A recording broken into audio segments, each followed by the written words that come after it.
Hey guys, Nary here from Drake Queen Gaming. So if you know me on Twitter, The Gaming Dragon, as you can see, I have my Psychic Connections window up, and as you can see on the bottom, we're no longer in version 6.2. We are on 0.7.2, baby. So, I am here to bring you new content for the new day, Day 6. They've got more content for Elliot. Let's do this. I'm ready. Let's jump right in, shall we? We go there, and doop. There we go. Okay, let's do it. Darkness. Nothing. Like a void. A moment etched between nothing and eternity. I've been here before, and I know this feeling. I'm not alone. Now this is an interesting development. You're awake this time, aren't you? How peculiar. What? Who are you?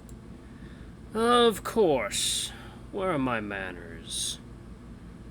It's a pleasure to meet you, Mason. You may call me Dante. I recognize this as a dream, yet it feels strangely lucid, like I could reach out and touch something, if not for the blatant void before me. Waves of confusion continue crashing in my mind. However, stronger than that is my desire for answers. Who are you? I believe I already answered that question. A better question would be, who are you?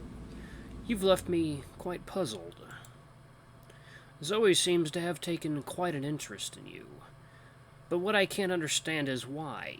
What makes her trust you? I don't know. Where does she get off asking for help? She doesn't deserve your help. Is it getting angry? What do you want from me? I hear nothing at first, and I begin to think that the voice may have left for a moment, but an interruption to my thoughts proves me wrong. I want you to put a stop to the hypocrisy. What hypocrisy? You've yet to truly see it, but you will in time. I know you will. Nothing this voice says is making any sense. Is he talking about Zoe? It seems you've taken quite an interest in Elliot. He uses pretty words to hide his pain, but he's just damaged goods like the rest of them. I look forward to watching him play pretend with you. What do you mean? Just wait and see. I'm sure you'll figure it out. Unfortunately, it seems the opportunities to probe your mind have come and gone. Probe my mind? What have you been... Ooh, so sorry. I also have more pressing things to do than play 20 questions. Toodles. As if a switch were flipped, the darkness surrounding me dissipates, and I feel myself beginning to fall. In an instant, I find myself turning and experience a strange sensation of looking upon myself as I fall. I continue on this course, expecting a hard collision to where I'm laying. Instead, I watch as I seem to slip inside my sleeping self. Day 6, September 6th, 2020. Opening my eyes, I am greeted with the sight of the tent's interior and a light throbbing in my head. Groggily, my eyes drift to the canopy of the tent while I try to collect my thoughts. Was that really just a dream? I want to believe it was just another nightmare, but after everything I've experienced this past week, that seems too good to be true. Let's say... There we go.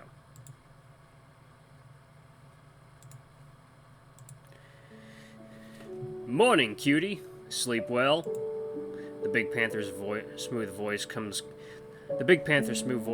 me off guard, and I turn my head to find him looking down at me.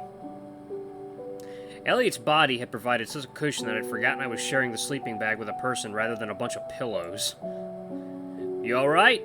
You look like you've seen a ghost or something. What? No, I just had a weird dream. A weird dream, huh? I've had plenty of those. Don't worry, it's perfectly normal. If you'd like, I can close my eyes while you adjust your underwear. What? No, that's not what I'm talking about. Oh, sorry. I just assumed with how your butt keeps wiggling against me that you might have been suggesting something. Sure enough, he's right. My tail keeps slightly brushing up against something sizable and firm down there. My face begins heating up as my head fills with a ceaseless stream of naughty thoughts about the large feline sharing the sleeping space with me. Hello? Earth to Mason? You still with me, cutie? Yeah, sorry. Do you want to talk about this dream of yours? Maybe that'll make you feel better. Tell him. It was just a really weird dream. At least, I think it was a dream. Elliot listens to me with rapt attention as I regale the story of strange happenings in the night. At no point does he interrupt me. He simply nods along as I explain everything to him as best I can. Hold on, guys. Let me make sure my phone is muted. There we go. Yep, it's muted. Once I finish, he flashes me a warm smile while tenderly patting me on the head. I wouldn't worry about all that too much. It sounds a lot like an anxiety dream. No, but I really don't think it was a dream. It all felt so real. Hey, I get those every now and again. They can stick with you for a bit, but I'm sure you'll feel better if you wake up more. Perhaps he's right. Maybe it really was some kind of anxiety dream, and my mind is just trying to catch up with all the craziness this past week. I look back at the tender man whose warm expression continues drawing me in. It's easy... Camera zooms in. It's easy for me to just forget about a lot of life's complications whenever he's around. Oh god, here it goes. Wait, is he getting closer? Elliot's face does indeed begin inching closer to mine. Is he about to kiss me? A tense knot begins swelling in my chest as his face continues to approach me. I can't exactly wiggle free from the sleeping bag. Do it, do it, do it. His eyes look so deep, as if he's begging me to dive into them. My lips slightly pucker in. Huh? Elliot blows a stream of air right next to my ear and quickly picks at my fur with his claws. What the heck are you doing? Hang on, you've got something. There. Elliot's hands pull back from the top of my head, revealing a blade of grass.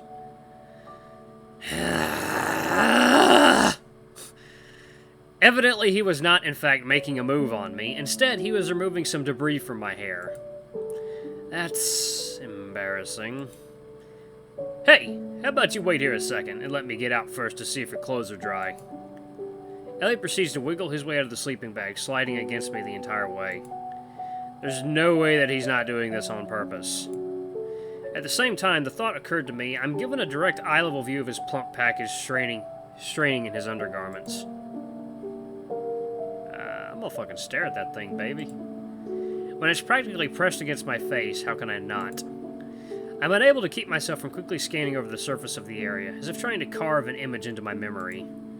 I know I saw him without underwear last night, but it was only a quick glance before he jumped into the lake. Would he let me see it if I asked?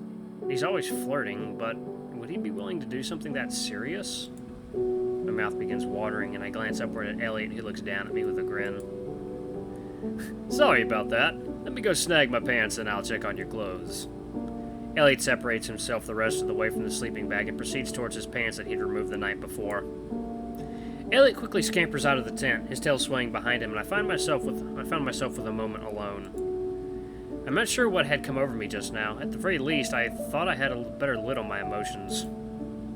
Elliot emerges from the wilderness outside, but I noticed quickly he did not return with my clothes. You're not gonna be happy. They're still not dry? No, they're still a little damp. They probably need to hang there for another hour or so. So I have to walk around in nothing but my underwear for another hour? Tempting, but you could always stay in here while you wait for them to dry some more. I'll have to, but I'm not exactly sure what I'm gonna do cooped up in here. Well, you could always just sit in here and talk. Get to know one another better. I suppose that's reasonable. If my brain is going to start thirsting after a guy I met not even a week ago, the least I can do is get to know him first. Okay, what do you want to know? Elliot looks at me while pondering for a moment. His tail whips about as he seems to weigh some ideas in his mind. Do you have any allergies? Huh? Well, I bake goods, and I'd really hate to poison you. Jude's allergic to peanuts, and Zoe can't eat strawberries. What about you, though? Anything I should be looking out for? Oh, no, nothing like that. I mean, certain laundry detergents makes me feel itchy, but I don't have any food allergies. Alright, that's good to know. Your turn. Well, I haven't had much time to think. What about you? Any allergies?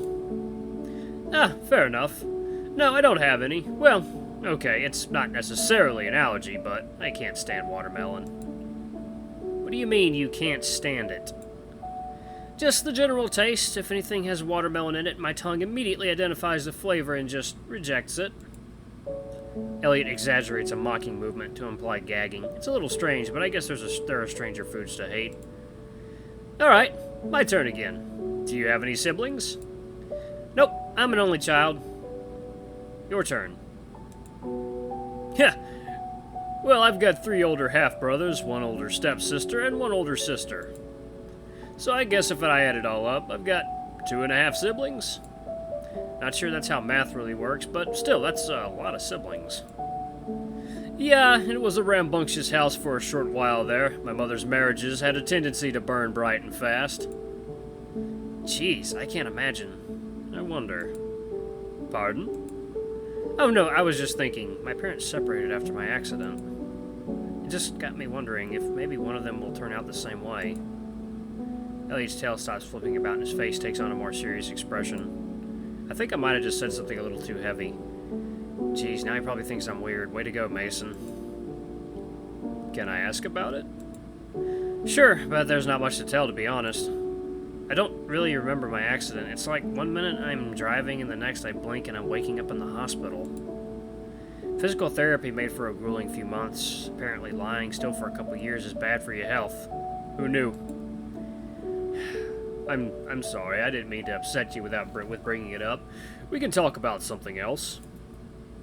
It's fine. I mean, Aiden made you talk about your previous relationship last night, so this just makes things even. Right.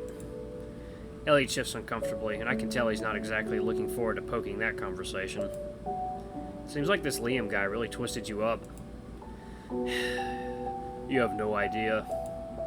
Honestly, the worst part about it is that he never apologized.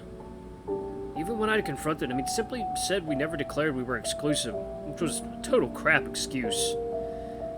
So you had declared yourselves exclusive? Uh-oh, open mouth, it's getting serious. We were together for 3 years. That should have implied exclusivity. Well, I don't think Elliot is wrong. I do know that not having that conversation can lead to misunderstandings. Alright guys, guess what? I'm leaving you there. Alright, that was the end of this episode of Psychic Connections, Day 6 of Elliot's Path. Thank you guys so much for watching. There's plenty more to come. Don't forget to like, comment, subscribe, and ring that notification bell to the next video. I love you all. I'll see you next time. Bye-bye!